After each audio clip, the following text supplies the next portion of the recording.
Welcome student, मैं हूँ प्रतिष्ठा शर्मा, आपकी सोशल साइंस फैकल्टी फ्रॉम ई सरल। हम ऑलरेडी पेपर डिस्कस कर रहे हैं एसएसटी का सैंपल पेपर, जिस पैटर्न पे आपका सीबीएसई का बोर्ड का पेपर आएगा। ठीक है, हम स्टार्ट करते हैं। आज हम सेक्शन डी स्टार्ट करने वाले हैं। सेक्शन डी में आपको लॉन्ग आंसर टाइप लिखना है। ठीक है, हम स्टार्ट करते हैं। Analyse the impact of mining activities. Mining activities क्या होती हैं? जो खानें होती हैं जिसके अंदर आप खुदाई करके कोई भी मटेरियल निकाल सकते हो, लाइक स्टोन। ठीक है, वो होती है माइनिंग एक्टिविटीज। माइनिंग एक्टिविटीज का आपको इम्पैक्ट बताना है on the local environment and the health of surrounding community. जो माइनिंग एक्टिविटीज की वजह से जो इम्पैक्ट होता है हमारे एनवायरनमेंट के ऊपर और वहाँ जो आसपास की कम्युनिटीज होती हैं उनके ऊपर, वो हमें इस क्वेश्चन में हमें डिस्कस करना है।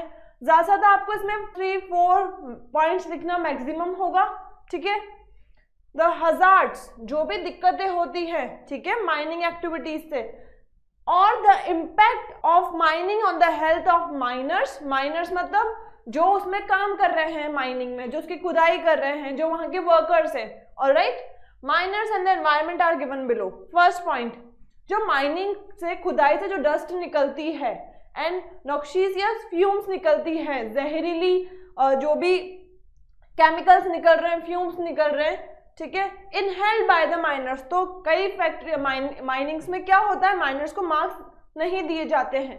क्यों नहीं दिए जाते? क्योंकि वो माइनर्स की जिंदगी का कोई इतना वो नहीं होता वैल्यू। आसपास रहने वाले लोकल लोगों को लिया जाता है और उनको बिना एक सुविधा की चीजें दिए बिना उनसे काम किया जाता है। जैसे मास्क नहीं देते, कोई उनको ट्रेनिंग नहीं मिलती है, बस उनको ऐसे ही माइनिंग्स में उतार दिया जाता है। तो जो डस्ट एंड नॉक्सियस फ्यूम्स जो भी रहते हैं, इनहेल्ड बाय द माइनर्स, जो उसको इनहेल करते हैं miners, make them vulnerable to pulmonary diseases. Means जो भी उनके लंग्स रिलेटेड और डिजीजेज होती हैं, ठीक है, सांस से रिलेटेड दिक्कतें होती हैं, कि डस्ट और नॉक्सियस फ्यूम उनको उसका एक मरीज बना देती हैं। ठीक है, the risk of collapsing mining roofs. अब क्या होता है, माइनिंग में ब्लास्ट होता है तो उससे क्या होता है, आसपास की दीवारें गिर सकती है, तो उसकी रिस्क भी होती है। Inundation and fires in the coal mines are constant threat to miners. अब वहां पे जैसे कुछ भी शॉर्ट सर्किट हो गया अंदर, ठीक है, या फिर ब्लास्ट हो रहे हैं, तो उससे आग लगने का खतरा, और फिर वहां पे जो फंसे हुए लोग हैं वो उससे मर सकते हैं डायरेक्टली, और या फिर वहां पे इतनी जहरीली गैस बन जाएंगे कि उसके दबाव में आके वो मर सकते हैं। ठीक है, 3 पॉइंट हो चुके हैं। First, dust, mining roofs and fires. 4th point, mining is one of the most dangerous jobs. Mining usually has a negative impact on the environment with the production of a lot of waste. Waste produce होता है mining से। Mining से जो waste निकलता है वो कहाँ जाएगा? उसको डंप करने के लिए कोई प्लेस नहीं होती, तो वो भी एक एनवायरनमेंट के लिए हजार्ड है। Disruption to the local flora and fauna. तो जो खुदाई हो रही है उससे आसपास के जितने भी जानवर, पेड़ पौधे, फूल पौधे, ठीक है, ये जो भी छोटे मोटे जो जानवर पक्षी वहां रहते हैं उनका भी नुकसान होता है। ठीक है, and contamination of local water sources. अब वहां से जो भी कचरा निकल रहा है वो आसपास के जो नदी नहरें हैं उनमें डंप किया जाता है, तो उससे क्या होता है, लोकल वाटर को भी हार्म पहुंचता है। ठीक है, it could require the removal of massive amounts of top soil leading to erosion. अब क्योंकि खुदाई हो रही है तो उससे ऊपर की जो सॉइल होती है उसको हटाया जाता है, तो अगर सॉइल हट रही है तो वहां पे पेड़ पौधे होंगे वो भी हटेंगे, तो इससे क्या क्रिएट होएगा, रिस्क ऑफ सॉइल इरोजन। कि जैसे ज्यादा बारिश आई, ठीक है, या बहुत तेज फ्लो में पानी आया, तो क्या होगा, वहां के सॉइल इरोजन होएगा, सॉइल बहकर आगे बढ़ सकती है। Loss of habitat and pollution, जो वहां के अभी हमने डिस्कस किया कि जो भी वहां पे जानवर वगैरह होंगे, ठीक है, उनका भी हैबिटेट छिनेगा, जो आसपास लोग रह रहे होंगे उनको भी वहां से शिफ्ट करना पड़ेगा, and it will create pollution, जो भी वहां से वेस्ट निकल रहा है। Are we clear students? Next question, non conventional resources. अब नॉन कन्वेंशनल रिसोर्सेज क्या होते हैं? रिन्यूएबल रिसोर्सेज, ठीक है, जिनको आप रिन्यू कर सकते हो, है ना, अगर वो एग्जॉस्ट हो भी जाए तो। Are the best option to conserve the natural resources substantiate this statement with example. तो आपको बताना है कि कैसे non conventional resources means renewable resources best option है नेचुरल रिसोर्सेज को कंजर्व करने का। ठीक है, देखते हैं हम। Non conventional resources are best option to conserve the natural resources. जो भी हमारे नेचुरल रिसोर्सेज हैं उनको कैसे कंजर्व करेंगे अगर हम नॉन कन्वेंशनल रिसोर्सेज को यूटिलाइज करते हैं तो इनका यूज कैसे बचेगा। ठीक है, ये क्वेश्चन है। नॉन कन्वेंशनल रिसोर्सेज पहले हम देख लेते हैं होते क्या है। Are renewable sources of energy, जो अगर खत्म भी हो जाए तो दोबारा आप उनको बना सकते हो। एग्जॉस्टेबल नहीं होते, ये एग्जॉस्ट नहीं होंगे कंप्लीटली। जैसे कोल है, कोल क्या हो गया, क्या कोल नॉन कन्वेंशनल हुआ? नहीं, वो कन्वेंशनल हुआ क्योंकि वो एक टाइम पे आके खत्म होगा, क्योंकि वो बनता ही कैसे है, बहुत सालों तक अर्थ में बरिड होने के बाद। ठीक है, तो वो हमारे लिए क्या हुआ, नॉन रिन्यूएबल रिसोर्सेज। ठीक है, तो वो खत्म हो गया तो बनेगा नहीं, लेकिन नॉन कन्वेंशनल रिसोर्सेज अगर खत्म भी हो जाते हैं तो बनेंगे, उनको आप रिन्यू भी कर सकते हो। ठीक है, जैसे non conventional sources of energy include solar energy, क्योंकि हमारे पास सनलाइट हमेशा रहेगी। ठीक है, बायो एनर्जी, ठीक है, लेट्स सपोज काऊ डंग हुआ, उससे जो गैस बनती है उसको हम बायो एनर्जी बोल सकते हैं। टाइडल एनर्जी है ना, पानी से जो एनर्जी बनती है लहरों से। ठीक है, विंड एनर्जी, विंड से जो एनर्जी बनती है। Geothermal energy, natural gas etcetera. ये सारे एग्जाम्पल ऐसे एनर्जीज के हैं जो कि रिन्यूएबल होती हैं, जिनको हम दोबारा भी बना सकते हैं। दी इनएग्जॉस्टिबल एंड रिन्यूएबल, ये एग्जॉस्ट नहीं होंगी क्योंकि इनकी इनफाइनाइट सप्लाई रहती है, एंड रिन्यूएबल भी है, आप इनको रिन्यू कर सकते हो, दोबारा बना सकते हो। They are also considered as clean sources of energy. Why we call them as clean source of energy? क्योंकि they will not create pollution. ठीक है, हमारे एनवायरमेंट को पोल्यूट नहीं करेगी। Alright, optimal use of resources of energy minimize the environmental impact. अगर हम जितना हमें जरूरत है उतना हम एनर्जी को यूज करेंगे तो एनवायरमेंट पे कोई इम्पैक्ट नहीं पड़ेगा।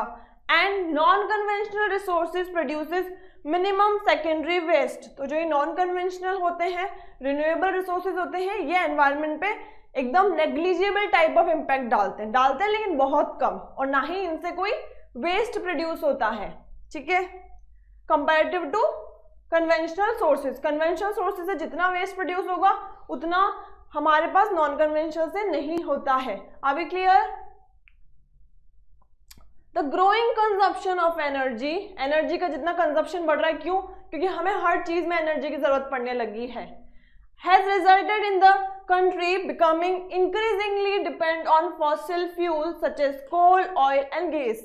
तो जितना ज्यादा हमें जरूरत क्रिएट होती जा रही है एनर्जी की, वो क्या कर रही है, हमारी डिपेंडेंसी एनर्जी के ऊपर बढ़ाती जा रही है। अब हमें हर चीज में एनर्जी की जरूरत पड़ेगी, तो जो फॉसिल फ्यूल है वो एक एनर्जी का सोर्स होता है, तो हमें उनकी भी जरूरत पड़ेगी, जैसे कोल, ऑयल, गैस की। Rising prices of oil and gas, जो अब क्योंकि किसी चीज की डिमांड बढ़ेगी तो उसकी प्राइस भी बढ़ेगी। ठीक है, and their potential shortage have raised uncertainties about the security of energy supply in future. अब जैसे लोगों को इतनी डिमांड बढ़ने लगी है एनर्जी की, तो अब इनका खतरा बढ़ रहा है कि भाई ये फ्यूचर में खत्म हो सकती हैं। ठीक है, which in turn has serious repercussion on the growth of national economy। तो जब किसी चीज की डिमांड बढ़ रही है उसकी प्राइस भी बढ़ रही है। ठीक है, और अब लोग यूटिलाइज कर रहे हैं। ठीक है, तो उसके खत्म होने का डर भी बढ़ रहा है, तो क्या होगा, डायरेक्टली किस पे इम्पैक्ट करेगी, नेशनल इकोनॉमी पे। ठीक है, natural gas is considered an environmentally friendly fuel because of low carbon dioxide emissions. It does not cause air pollution and environmental degradation. It is the fuel for the present century। तो natural gas जो होती है वो क्या होती है, ये pollution create नहीं करती है।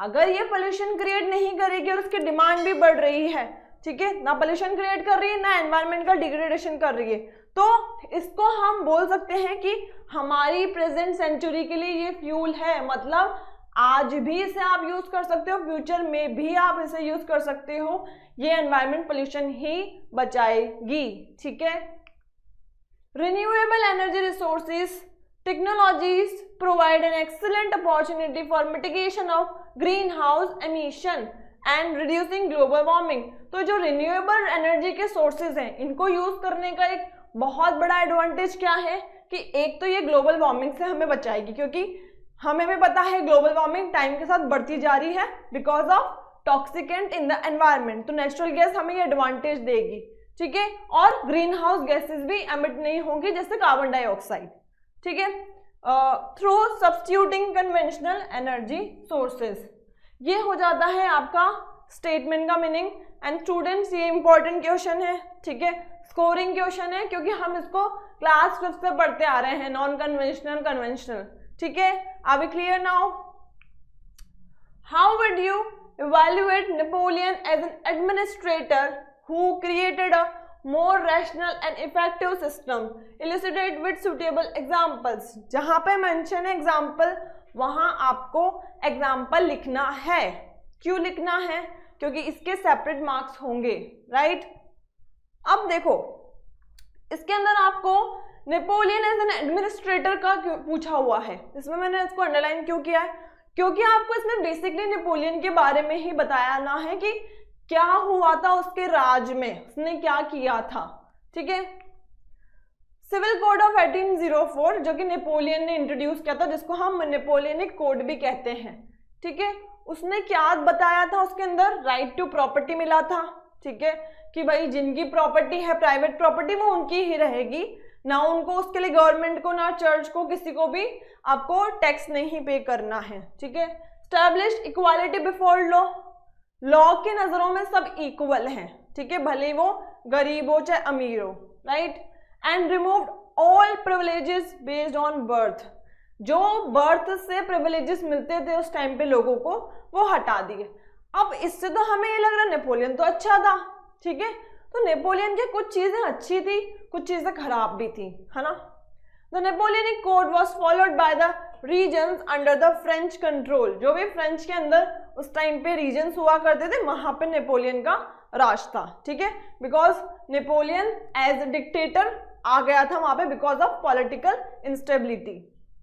New businessman, artisans, peasants and the worker enjoyed a new found freedom. अब जितने भी ऐसे वर्किंग क्लास लोग थे फ्रेंच में, वो लोग इस नई फ्रीडम को एंजॉय कर रहे थे जो उनको नेपोलियन ने प्रोवाइड कराई थी। क्यों? क्योंकि उनका तो फायदा हो रहा था ट्रेड करके, है ना। जो बेसिक सिटीजन थे उस जगह के वो तो सारे फायदे में ही थे, ठीक है। Territories under French control such as Italy, Germany, Switzerland and Dutch republic, peasants were freed from manorial dues. Manorial dues क्या होते हैं? जो उनके ऊपर ड्यूज चले आ रहे थे because of use of land, है ना, जो लैंड का यूज करते थे, जो राजा महाराजाओं से उनके जो टैक्स चल रहे थे उससे उनको पीजेंट्स को फ्री कर दिया गया। एंड वहां पे मेजर पॉपुलेशन पीजेंट हुआ करती थी, ठीक है, हमने पढ़ा भी था, ठीक है, 3 पढ़े थे हमने, क्या पढ़े थे? 3 स्टेट्स, ठीक है, clergy, nobility and common people, जिसमें पीजेंट्स हुआ करते थे। पीजेंट्स वर फ्रीड फ्रॉम सर्वडम, सर्वडम मतलब कि जो उनको राजा महाराजाओं जमींदारों के नीचे काम करना पड़ता था पुश्तों तक, उससे भी उन्हें फ्री कर दिया गया, ठीक है। Feudal system was abolish. Feudal system क्या होता था कि भाई राजा महाराजा उनको उनके लैंड पे वगैरह पे काम करने देते थे, ठीक है, भाई तुम करो कमाओ, है ना, एंड बदले में राजा महाराजा उनको प्रोटेक्शन देते थे, ठीक है, किसी भी वॉर वगैरह से। तो वो फ्यूडल सिस्टम को अबॉलिश कर दिया गया।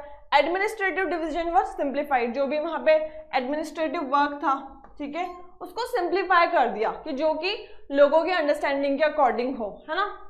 Guild restriction were removed in the town, मतलब जो भी ट्रेड वगैरह पे रिस्ट्रिक्शन लगाई गई थी पहले उसको भी हटा दिया गया था, ठीक है। There were improvements in the communication and transport system, जो भी import export के लिए जो भी transport communication होती थी उसको भी improve करा गया। To facilitate the movement and exchange of goods and capital from one region to another, small scale producer of good and businessmen became to realize that common national currency, standardized measures and the weight and uniform laws were great help। इसमें आपको क्या समझ में आया है कि जो भी चीजों का आदान प्रदान करना था, गुड्स का, उसके लिए क्या हुआ, एक करेंसी को इंट्रोड्यूस किया गया। अब देखो मैं इसमें आपको लाइन कर रही हूँ, अंडरलाइन कर रही हूँ, वो वर्ड्स आपको याद रखने हैं क्योंकि पूरा पूरा सेंटेंस आप याद नहीं रख पाओगे और उसको याद रख के आपको खुद की ओन लैंग्वेज में वहां पे लिखना होगा। तो करेंसी इंट्रोड्यूस की गई, वेट एंड मेजर्स की भाई कितने वेट में कितनी चीज आएगी वो इंट्रोड्यूस किए गए, ठीक है। यूनिफॉर्म लॉज बनाए गए, यूनिफॉर्म लॉज क्या होते हैं, लोगों के लिए लॉज, ठीक है, जो उनको फायदा करें, है ना, वो इंट्रोड्यूस किए गए ताकि सभी लोगों को फायदा मिले उन लॉ का जो अवेलेबल थे, ठीक है। ये बहुत कुछ अच्छी चीज थी नेपोलियन की जो नेपोलियन ने इंट्रोड्यूस करी थी, ठीक है। आगे क्लियर, हम आगे बढ़ते हैं नेक्स्ट क्वेश्चन पे। ये आपका और में क्वेश्चन है, और वाले क्वेश्चन क्या होंगे, या तो आपको वो करना है या ये करना है, ठीक है, दोनों नहीं अटेम्प्ट करने, अभी हम यहाँ पे दोनों ही कर रहे हैं। Analyse the decision taken by the conservatives at the Congress of Vienna in 1815। Congress means एक मीटिंग, है ना, एक सभा, ठीक है। तो जो एक कांग्रेस ऑफ वियना थी जो वियना में हेल्ड हुई थी 1815 में, उसमें क्या क्या डिसीजन लिए गए थे कंजर्वेटिव्स के द्वारा। कंजर्वेटिव्स कौन होते हैं, जो पर्टिकुलर उस जगह के लोग होते हैं, रूढ़िवादी लोग होते हैं जो उस जगह के लोगों के हित के बारे में सोचते हैं, ठीक है। हाँ, और थोड़े से पुरानी सोच के होते हैं, ये भी हम बोल सकते हैं। The representative of 4 great European powers, Britain, Russia, Prussia and Austria, who had collectively defeated Napoleon. हमें पता है कि नेपोलियन डिफीट हुआ था वाटरलू की वॉर में, तो ये चारों ने मिलके ही नेपोलियन को डिफीट किया था, है ना। कब हुआ था, 1850 में। उसके 1815 में होने के बाद ही ये ट्रीटी ऑफ वियना साइन हुई थी, ठीक है। इसमें क्या था, द कांग्रेस, मतलब ये जो कलेक्टिव मीटिंग थी उसको बोला गया है congress. The congress was hosted by the Australian chancellor duke Metternich, इनकी लीडरशिप में ये कांग्रेस हुई थी। The result was the treaty of Vienna. Very important question, MCQ type में भी आ सकता है, ठीक है। इसका ऑब्जेक्ट क्या था, अंडू द चेंजेस, उन चेंजेस को वापस रिवर्स कर देना जो कि नेपोलियन ने करे थे, नेपोलियन ने लगा दिए थे, नेपोलियन के आने के बाद जो चेंजेस आए थे उनको रिवर्स कर देना, ठीक है। That had come about in Europe during the Napoleonic war and to restore the monarchies, जो राजा महाराजाओं के पावर नेपोलियन ने छीन ली थी उनको रिस्टोर कर देना। दैट हैड बीन ओवरथ्रोन, जो कि नेपोलियन ने जिनको हटा दिया था, खत्म कर दिया था, and create a new conservative order in the Europe, और उस सबको रिस्टोर करके नेपोलियन की चीजों को हटा के नया कंजर्वेटिव ऑर्डर लेके आना यूरोप में। The Bourbon dynasty deposed during the French Revolution was restored to power. जो बर्बन डायनेस्टी से पावर छीन ली गई थी वो भी वापस उनको दे दी गई, ठीक है। France lost the territories it has annexed under Napoleon. अब नेपोलियन ने क्योंकि अपने जोर जबरदस्ती लड़ाइयां करके जो जगह अपने अंदर ली थी, एनेक्स्ड, ठीक है, वो फ्रांस ने लॉस कर दी नेपोलियन के हारने के बाद, ठीक है। A series of states were set up on the boundaries of France. France के आसपास कुछ स्टेट्स इस्टेब्लिश किए गए as a boundary of France, ताकि फ्यूचर में फ्रांस का एक्सपेंशन को बचाया जा सके, रोका जा सके, ठीक है। जैसे एग्जांपल किंगडम ऑफ नीदरलैंड, एक बाउंड्री उसको बना दिया, which include Belgium, was setup in the north, उसको नॉर्थ में सेटअप कर दिया गया। जियोना को पिडमंड में ऐड कर दिया गया साउथ में, ठीक है। प्रोशिया को टेरिटरी दी गई वेस्टर्न फ्रंटियर की, ठीक है, एंड वो ऑस्ट्रिया को नॉर्दर्न इटली का कंट्रोल दिया गया। इस तरीके से एक बाउंड्री सेटअप कर दी गई थी फ्रांस के आसपास। Okay, are we clear? The German confederation of 39 state. Confederation क्या होता है, एक साथ इकट्ठा कर देना, मर्ज कर देना, ला देना, ठीक है। तो जर्मन की कॉन्फेडरेशन थी 39 स्टेट की। ये भी चीज बहुत इंपॉर्टेंट है एमसीक्यू टाइप के लिए भी, है ना, या फिर one word type, very short type के लिए। ऑफ 39 स्टेट जो कि नेपोलियन ने सेटअप करी थी, वॉज लेफ्ट अनटच, उसको ऐसा एज इट इज छोड़ा गया। क्यों? क्योंकि वो उनके काम की भी चीज थी, उनके फायदे की भी चीज थी। तो देखो, अब जो नेपोलियन ने कुछ अच्छी चीजें करी थी जो कि वहां के लोगों के लिए भी फायदेमंद थी, उनको अनटच रहने दिया, ठीक है, उनको नहीं हटाया गया। In the east, Russia was given part of Poland, while Prussia was given a portion of Saxony। ये जो पहले की चीजें थी वो रही एंड बाकी रशिया और प्रूशिया को अपने अपने पार्ट दे दिए गए। Thus conservative regimes set up in 1815 were autocratic, they did not tolerate criticism and dissent। जो कुछ कंजर्वेटिव रिजाइम्स थी है ना 1850 में सेटअप हुई थी वो ऑटोक्रेटिक थी, मतलब जैसे जिनके ऊपर राजा महाराजाओं का राज और मनमानी रहती है, ठीक है, वो वैसे ही रही और उनको जो क्रिटिसिज्म या कुछ डिसेंट थी वो उसको टॉलरेट नहीं करते थे। They curbed activities that question the legitimacy of autocratic government and वो कुछ ऐसी चीजें करते थे जिनके ऊपर हम क्वेश्चन उठा सकते थे, लेजिटिमेसी का एक लीगलिटी का सवाल हम खड़ा कर सकते थे, ठीक है। ये हमने कुछ डिसीजन पढ़े जो कि ट्रीटी ऑफ वियना में लिए गए थे। Now analyse the role of multi party system in democratic country like India. अब पहले तो ये समझ लो रोल पूछा इन्होंने, पर मल्टी पार्टी सिस्टम होता क्या है? One party, two party, multi party, ये तीन सिस्टम होते हैं, ठीक है। वन पार्टी में क्या होता है, एक ही पार्टी होती है जो कि बार बार उसी के मेंबर को चुना जाता है कंट्री पे रूल करने के लिए और लोगों के पास ऑप्शन नहीं होता। टू पार्टी में क्या होता है, दो पार्टी होती है, पॉलिटिकल पार्टी, ठीक है, हैप्पी बर्थडे पार्टी नहीं। तो पॉलिटिकल पार्टीज क्या होती हैं, वही दोनों पॉलिटिकल पार्टी रूल करती हैं, कभी एक करेगी कभी दूसरी करेगी, जैसे अमेरिका एंड यूके वाले केस में हुआ करता था, ठीक है। वहां पे दो ही पार्टी होती थी और उन दोनों के बीच में से ही लोगों को चुनना पड़ता था, ठीक है। नाउ आता है मल्टी पार्टी सिस्टम, जिसमें बहुत सारी पॉलिटिकल पार्टीज होती हैं जो कि पार्ट लेती हैं, ठीक है, इलेक्शन में, और उसमें से वो पार्टी जीतती है जिसको कि वहां के लोग वोट करते हैं चुनने के लिए, गद्दी पे बिठाने के लिए, है ना। तो मल्टी पार्टी सिस्टम हमारे इंडिया में क्योंकि बहुत सारी पॉलिटिकल पार्टी होती हैं और वही सब इक्वल लेवल पे इलेक्शन कॉन्टेस्ट करती हैं, ठीक है, जो जीतता है वही फिर हमारा लीडर बनता है या हमारा रिप्रेजेंटेटिव बनता है, ठीक है। In a democratic system like India, multi-party politics play a crucial role in representing diverse interests and aspiration of the citizen।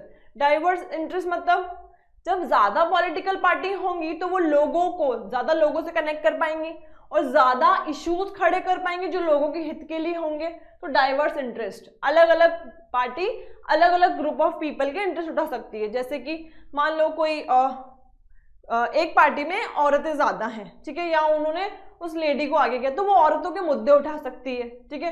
कोई हमारे लिए बैकवर्ड क्लासेस हैं, है ना, बैकवर्ड कास्ट हैं, उनके मुद्दे उठाने के लिए अगर वो पार्टी में उनकी कास्ट के लोग हैं तो उनके मुद्दे उठ सकते हैं। तो इस तरीके से डाइवर्स इंटरेस्ट आ जाते हैं, एस्पिरेशन मतलब इच्छाएं, है ना।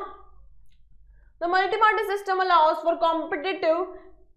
Competitive and dynamic political environment. तो जो मल्टी पार्टी सिस्टम होता है वो क्या करता है कि जो भी कॉम्पिटिटिव माहौल होता है वो क्रिएट करता है, क्योंकि ना ही एक पार्टी ना ही दो पार्टी, बहुत सारी पार्टी, तो अलग अलग पार्टी अपनी अलग अलग पॉलिसीज लाएंगी, ऐसी पॉलिसीज लाएंगी जो लोगों के हित के लिए हो। उनको लगेगा अच्छा यार ये तो अच्छी पॉलिसी इंट्रोड्यूस किया, अब हम भी दूसरी अच्छी पॉलिसी या प्रोग्राम इंट्रोड्यूस करते हैं ताकि लोग हमें चुने, ठीक है। Where parties with different ideologies and agendas, वही पॉलिसीज एंड प्रोग्राम, ठीक है, different can participate and compete for the support of the electorate, मतलब कि जो वहां की जनता है वोट देने वाली, उनके सपोर्ट के लिए मल्टी पार्टी सिस्टम होना जरूरी है। The presence of multiple parties also provide a check and balance against any one party becoming too powerful and dominant। अब क्योंकि बहुत सारी पार्टी होंगी और मान लीजिए एक पार्टी जीत भी जाती है तो बाकी पार्टीज का उनके ऊपर प्रेशर रहेगा, वो डोमिनेट कर सकती है कि भाई तुम अपना काम अच्छे से करो, नहीं तो तुम्हें भी पता है अगले इलेक्शन में तुम हार जाओगे, है ना। क्यों? क्योंकि जब अगर वो कुछ पॉलिसीज प्रोग्राम होते हैं और अपना काम अच्छे से नहीं करते तो दूसरी पार्टी उनको क्रिटिसाइज करती है, उनके ऊपर उंगली उठाती है कि यार तुमने ये काम तो किया ही नहीं है, काम तो गलत किया है, ठीक है। This system allows a variety of interest and opinion to enjoy political representation and people can make a choice between several candidate. अब लोगों के पास चॉइसेस ज्यादा होती हैं, ठीक है, तो ज्यादा चॉइसेस होंगी तो लोग, किसी को बीजेपी वाला पसंद हो, किसी को कांग्रेस वाला पसंद हो, किसी को आम आदमी पार्टी का पसंद हो, तो लोगों के पास चॉइसेस ज्यादा होंगी तो अच्छा डिसीजन सामने आता है ना, लोगों के पास लिमिटेड चॉइस नहीं रह जाती, ठीक है। तो कॉम्पिटिटिव माहौल रहेगा, है ना, कि चेक कर सकती हैं कि भाई दूसरी पार्टी चेक एंड बैलेंस रख सकती है कि दूसरी पार्टी कुछ मनमानी तो नहीं कर रही है, ठीक है, और लोगों के पास चॉइस ज्यादा होगी। ये हमारे एक तो पॉइंट हो जाते हैं, ठीक है। Next, through this system different and diverse party could represent the section of society. जैसे मैंने आपको समझाया कि वुमेन की भावनाएं वुमेन समझ सकती हैं, बैकवर्ड क्लासेस की भावनाएं बैकवर्ड क्लास का कोई कैंडिडेट समझ सकता है ना, वो है ये section of society. And power does not absorb in the hands of one single party, और पावर हमेशा एक सिंगल पार्टी के हाथ में नहीं जाती, ठीक है, हर पार्टी को मौका मिलता है अगर वो लोगों के हित के लिए काम करे। India adopted this system because of the vast diversity and plurality in the nation. India ने ये सिस्टम क्यों लिया? बिकॉज हमारे यहाँ पे बहुत सारे अलग अलग धर्म के, अलग अलग लैंग्वेजेस के, अलग अलग सोच के लोग हैं, ठीक है, इसलिए इंडिया में मल्टी पार्टी सिस्टम ही बेस्ट रहता है, ठीक है। Are we clear now? Next, evaluate the significant distinction between the national and regional parties and assesses the requirement for regional to become a national party। अब इसके अंदर ना 2 क्वेश्चन है, तो 2 क्वेश्चन के मार्क्स, जो इस क्वेश्चन के मार्क्स है वो इन दोनों क्वेश्चन में डिवाइडेड होंगे। हो सकता है जो बड़ा क्वेश्चन है उसको ज्यादा मिले, छोटे वाले को कम मार्क्स मिले, ठीक है, पर डिवाइडेड इन दोनों में होंगे। तो पहले में तो आपको नेशनल एंड रीजन पार्टी के बारे में पूछा गया है। नेशनल कौन होती है? जो नेशनल लेवल पे होती है, सेंट्रल लेवल पे होती है, एंड रीजनल जो स्टेट लेवल पे होती है, पहली चीज तो, ठीक है। हम आगे देखते हैं। एंड ये सेकंड क्वेश्चन में पूछा गया है कि आपको रीजनल पार्टी जो स्टेट पार्टी होती है उसको नेशनल पार्टी बनने के लिए क्या क्या कंडीशन को फॉलो करना पड़ता है, ठीक है। There are difference between the national party and the regional parties are, national party जो होती हैं वो नेशन के लिए होती हैं और नेशनल इश्यूज पर डील करती हैं जो कि पूरे कंट्री लेवल के लिए इंपॉर्टेंस रखते हैं, जैसे सिक्योरिटी का मैटर हो गया, राइट। रीजनल पार्टी वो होती हैं जिनकी स्पेसिफिक रीजन या स्टेट तक ही पावर लिमिटेड होती है और वो ऐसे इशू पे फोकस करती हैं जो कि स्पेसिफिक रीजन के लिए जरूरी होते हैं, ठीक है, और उनको रीजनल पार्टी ही डिस्कस कर सकती है या उन पर डिसीजन ले सकती है, ठीक है। नेशनल पार्टी के जो एक्शन होते हैं वो उनको हमेशा प्रेफरेंस दी जाती है नेशनल इश्यू पे ओवर रीजनल प्रॉब्लम्स, ठीक है। जब भी कोई नेशनल इंपॉर्टेंस का मैटर होगा उन पे नेशनल पार्टी के व्यूज को ही प्रेफरेंस दी जाएगी, ठीक है। Regional parties operation are confined to state, और रीजनल पार्टी का रोल स्टेट तक ही रहता है, ठीक है। अ पार्टी मस्ट गेन, अब हमने देखा था कि नेशनल पार्टी और स्टेट पार्टी बनने के लिए कुछ रिक्वायरमेंट्स होती है, रिक्विजिट्स होती है, वो क्या होती हैं? एक पार्टी के पास 6% वोट हो, टोटल वोट का एटलीस्ट 6% हो उस पार्टी के पास लोकसभा के अंदर, या और मीन्स या दोनों में से एक चीज। असेंबली इलेक्शन में 4 स्टेट हो, 4 स्टेट से वो जीते हो, एंड मतलब प्लस ये भी होना जरूरी है win at least 4 seats in the Lok Sabha. Seats क्या होती हैं? जैसे मान लीजिए कि इंडिया कॉन्स्टिट्यूएंसीज में डिवाइड है, स्टेट्स को हमने कॉन्स्टिट्यूएंसी मान लिया, फिर हर स्टेट के अंदर भी कॉन्स्टिट्यूएंसीज होती हैं। जैसे कि मान लीजिए कि ये कोई स्टेट है, ठीक है, राजस्थान है लेट्स सपोज, तो इसकी एक कॉन्स्टिट्यूएंसी ये हुई, एक कॉन्स्टिट्यूएंसी ये हुई, एक कॉन्स्टिट्यूएंसी ये हुई, ठीक है। फिर क्या होता है? इससे एक लोग चुना गया, ठीक है, एक पर्सन चुना गया, इस वाली से एक पर्सन चुना गया 1 2, इससे एक पर्सन चुना गया 3। तो ये जो 1 2 3 पर्सन है ना, ये सारे मिलके बनते हैं लोकसभा के मेंबर, है ना। तो अब इनसे क्या पता चला है हमें कि ऐसी एटलीस्ट 4 सीट हो। 4 सीट मतलब सीट किसको बोलते हैं? अगर उन्होंने एक कॉन्स्टिट्यूएंसी को जीत लिया है तो वो उनकी सीट हो जाती है ना। समझ में आया? तो क्या हो? 4 सीट हो लोकसभा के अंदर। तो इसमें हमने 2 रिक्विजिट पढ़ ली कि या तो 6% हो टोटल वोट का लोकसभा में, या असेंबली इलेक्शन में 4 स्टेट उन्होंने जीते हो, प्लस क्या हो? एटलीस्ट 4 सीट्स हो लोकसभा के अंदर, ठीक है, नेशनल पार्टी बनने के लिए। A party has to receive at least 6% of the total vote. Same चीज, लेकिन कहां पे इस बार? लेजिस्लेटिव इलेक्शन के अंदर, to become a regional party and win at least 2 seats, या फिर 2 सीट्स हो उनके पास, ठीक है। तो ये डिफरेंस हो जाता है रीजनल एंड नेशनल पार्टी का। Examples of national parties are BJP, Congress, BSP, ठीक है। ये एग्जाम्पल है भारतीय जनता पार्टी, कांग्रेस, ठीक है। And the example of regional party are DMK, Telugu, Desam. वैसे तो जो भी आपके स्टेट लेवल की पार्टीज होती हैं आर कॉल्ड रीजनल पार्टीज, है ना। एंड मेजरली इंडिया में आपको पता है कि बीजेपी एंड कांग्रेस ही ज्यादा पॉपुलर है और उन्हीं को जाना जाता है, ठीक है। जो छोटी मोटी लोग पार्टी बना लेते हैं वो आप बोल लो कि रीजनल लेवल पे, जिनको सब लोग जानते हैं वो नेशनल लेवल पे। ये एक बेसिक सा छोटा सा हिंदी वाला है डिफरेंस जो हमारे माइंड में हमें रखना है, ठीक है। ये हुआ complete.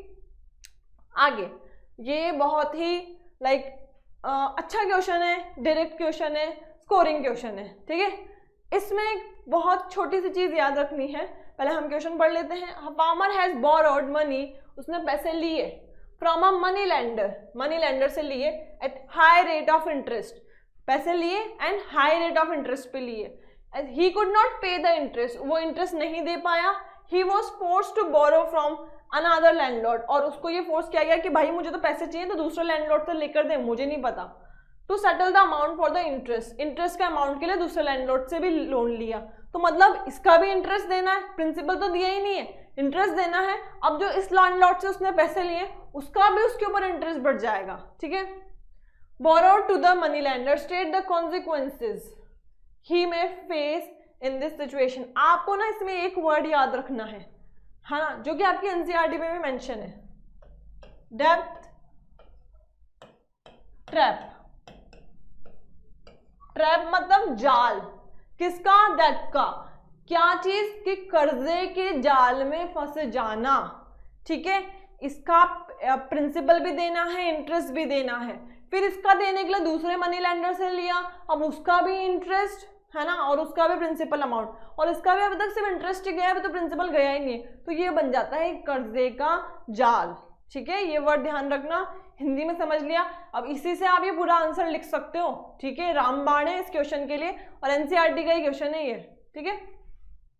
The farmer has fallen into that trap, he is in the situation where he will not be able to repay the डेब्ट इनकर्ड, बिकॉज वो अब पे ही नहीं कर पाएगा उसकी डेब्ट जो कि उसने ऊपर आ चुकी है। क्यों नहीं कर पाएगा? द इनफॉर्मल सेक्टर, अब हमने पढ़ा हुआ है ये पहले, फॉर्मल एंड इनफॉर्मल, ये दिख नहीं रहा, मैं यहाँ पे लिख देती हूँ, ये वैसे मेंशन है अब तो डेब्ट ट्रैप, ये रहा, है ना। इनफॉर्मल और फॉर्मल सेक्टर्स क्या होते हैं? फॉर्मल सेक्टर्स वो होते हैं जो फॉर्मली आपको लोन देते हैं, जैसे बैंक्स, कोऑपरेटिव सोसाइटीज, जहाँ पे आपको डॉक्यूमेंट्स देने पड़ते हैं, कोलेट्रल देने पड़ते हैं। कोलेट्रल मतलब सिक्योरिटी, कि भाई हम आपको अमाउंट देंगे, है ना, ये सिक्योरिटी है। लाइक कोई भी ज्वेलरी, कोई भी पेपर, कोई भी लैंड के पेपर, है ना। और जैसे ही हम आपको लोन पे कर देंगे, आप हमें ये हमारी सिक्योरिटी वापस दे देना, और अगर आप लोन रिपे करने में अनसक्सेसफुल रहते हो तो उनके पास ये अथॉरिटी रहती है कि वो आपकी चीजें बेच के अपना लोन का अमाउंट रिकवर कर सके, ठीक है। एंड उनका इंटरेस्ट रेट भी कम होता है, ठीक है। इनफॉर्मल सेक्टर कौन होते हैं? जैसे कोई भी जमींदार, कोई भी फ्रेंड्स, रिलेटिव्स, जिनसे आप लोन लेते हो, वहां पे सिक्योरिटी देने की कोई जरूरत नहीं होती, है ना, और वो मनमाना इंटरेस्ट लगा सकते हैं और उस पर फिर आप कोई भी केस वगैरह नहीं कर सकते, क्योंकि आपने वो करी ही इलीगल चीजें, वो लीगल नहीं होती हैं, ठीक है। तो informal sector was the source of credit, credit means loan, है ना, opted by the farmer where the rate interest is high, interest rate high होगी ही सही इनफॉर्मल में। नो प्रॉपर डॉक्यूमेंटेशन, कोई डॉक्यूमेंटेशन नहीं हुआ है तो आप कुछ नहीं कर सकते हो, ठीक है। No set of rules and regulation will be followed, कि भैया अगर वो आके आपको मारता कूटता भी ना, आप कंप्लेन नहीं कर सकते, मार पीट के कर सकते हो, लेकिन लोन के बारे में आप कुछ कंप्लेन नहीं कर सकते, ठीक है। The lender were often punish and will be ill treated, जिसने लिया है वही उसको मारा कूटा भी जाएगा, गाली गलौज भी की जाएगी, उसको इल ट्रीट किया जाएगा, ठीक है। कर सकते हैं और होते ही हैं, है ना, क्योंकि वो हायर अथॉरिटी पे रहते हैं जो पैसे दे रहा है। The prime motive of informal sources of this kind of credit is to make profit. अब ये इस तरह के इनफॉर्मल सेक्टर का क्या मेन मोटिव होता है? प्रॉफिट कमाना। कौन प्रॉफिट कमाएगा? जो पैसा दे रहा है, ठीक है। द फार्मर में फेस ऑन गोइंग हरासमेंट, उसको फार्मर को हरासमेंट फील करना ही पड़ेगा, फिजिकल हार्म भी करना पड़ सकता है, किससे? मनी लेंडर के द्वारा। He will not be able to make regular interest payment, अब वो इतना पेमेंट इंटरेस्ट इतना ज्यादा है कि वो हर बार नहीं पे कर पाएगा, ठीक है। कई बार हो सकता है उसका काम नहीं चला हो, वो डेली वेज अर्नर है, वो कैसे आपको हर मंथ का इंटरेस्ट देगा इतना भारी भारी। And repay the full amount borrow, this could lead to significant stress and anxiety.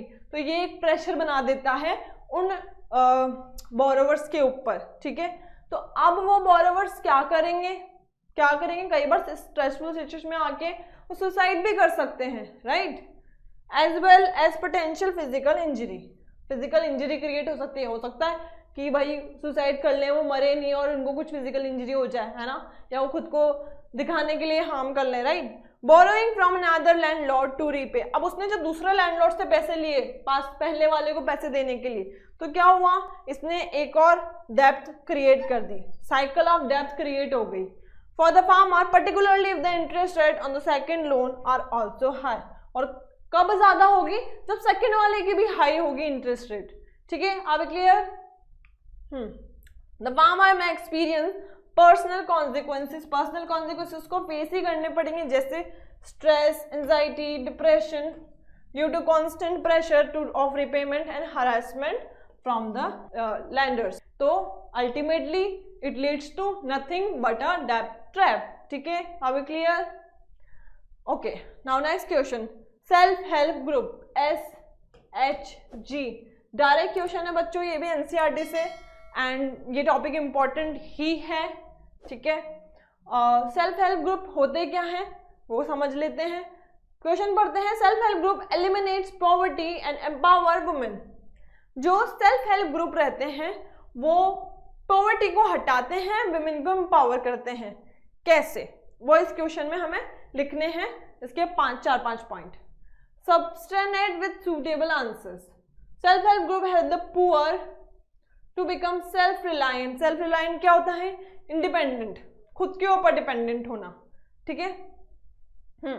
To become self-reliant in terms of saving and generating income, save करने के लिए, है ना, एंड इनकम को जनरेट करने के लिए, क्रिएट करने के लिए, ठीक है। यहाँ पे मीनिंग है जनरेट का, to create. They avail the facilities of loan, वो लोन की फैसिलिटी अवेल करवाते हैं, अवेलेबल करवाते हैं लोन्स की फैसिलिटी फॉर्मल सोर्सेज से, जैसे बैंक, कोऑपरेटिव से, ठीक है, like banks at low rate of interest. तो ये ग्रुप क्या करते हैं, जनरली सेल्फ हेल्प ग्रुप 15-20 लोगों का ग्रुप होता है, ठीक है। It works like an social group और NGO टाइप ग्रुप, होता नहीं है नॉन गवर्नमेंट ग्रुप, एग्जाम्पल दे रही हूँ, ठीक है।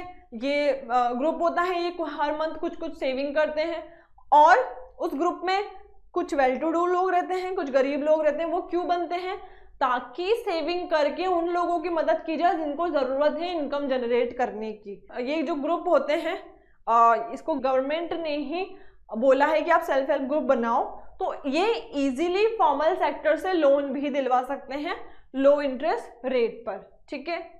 They do not demand collateral and so it is easy to access by the poor.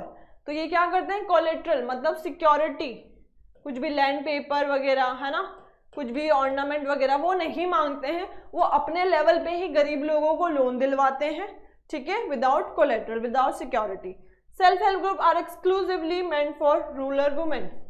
Generally बहुत major self help group women के लिए बनते हैं, वुमेन को एम्पावर करने के लिए, क्योंकि आदमी लोग तो छोटा मोटा खेत वगैरह पे काम कर लेते हैं इंडस्ट्री में, लेकिन वुमेन के लिए इतनी ज्यादा अपॉर्चुनिटीज नहीं होती हैं।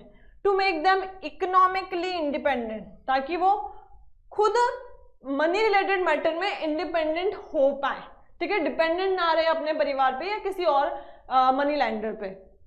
थ्रू सेल्फ एम्प्लॉयमेंट अपॉर्चुनिटी, खुद का ही छोटा मोटा, जैसे किसी को सिलाई मशीन खरीदनी है, ठीक है, किसी को चाय की थड़ी वगैरह लगानी, तो ऐसे छोटे मोटे इन्वेस्टमेंट के लिए सेल्फ हेल्प ग्रुप लोन दिलाने के लिए इनकी मदद करते हैं, ठीक है।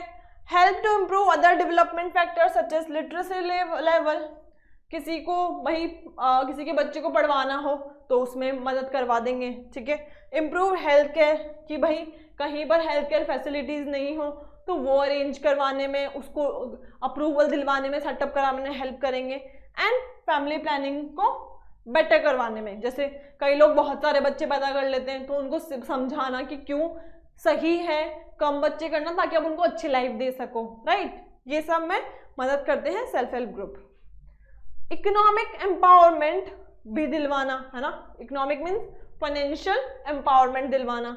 Self help group provide women with a platform to save and access credit at affordable rate, कि जो वुमेन रहती हैं उनको लोन दिलवाने में मदद करना एट अफोर्डेबल इंटरेस्ट रेट, ठीक है, which enable them to start and expand small business, तो वो उससे उनको क्या मिलता है, बिजनेस स्टार्ट करना, उसको एक्सपेंड करना एट देयर ओन लेवल, ठीक है, दस improving the standard of living, और उससे उनका स्टैंडर्ड ऑफ लिविंग बढ़ेगा। जब इंसान कमाएगा तो अच्छे कपड़े पहनेगा, अपने परिवार को, अपने बच्चों को अच्छे एजुकेशन देगा, अच्छा हेल्दी फूड खाएगा, राइट। स्किल डेवलपमेंट, स्किल को डेवलप करवाना, ठीक है। SHG self help group in India also have been successful in providing skill development, skill को डेवलप करवाना, लाइक किसी को कंप्यूटर सिखवाना, सिलाई सिखवाना, ताकि वो उस फील्ड में अपना अच्छा परफॉर्म कर सके, राइट। एंड ट्रेनिंग अपॉर्चुनिटीज, है ना, जैसे सिलाई सिखवा दी, that is a training. Through training program women are equipped, women इससे क्या करती हैं, सीख जाती हैं विद नेसेसरी स्किल, उन स्किल्स को जिससे कि वो अपना काम स्टार्ट कर सके, ठीक है, एंड सक्सेसफुल बिजनेस।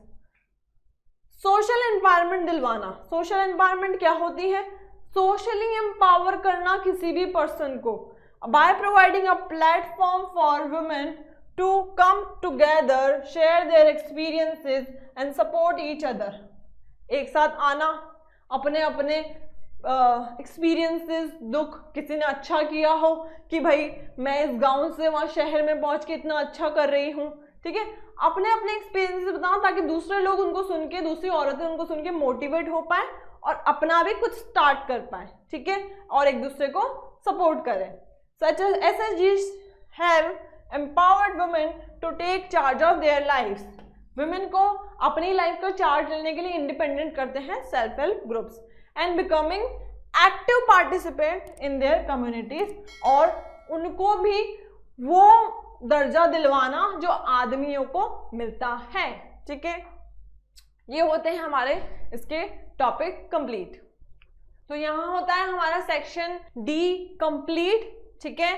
अगर आप लोग भी 95% स्कोर करना चाहते हैं तो एंड गेम क्रैश कोर्स जो ईसरल ने इंट्रोड्यूस किया रहा है, आप उसे ज्वाइन करिए, हम वहाँ पर बाकी की गाइडेंस और स्ट्रेटजी आपको प्रोवाइड करेंगे।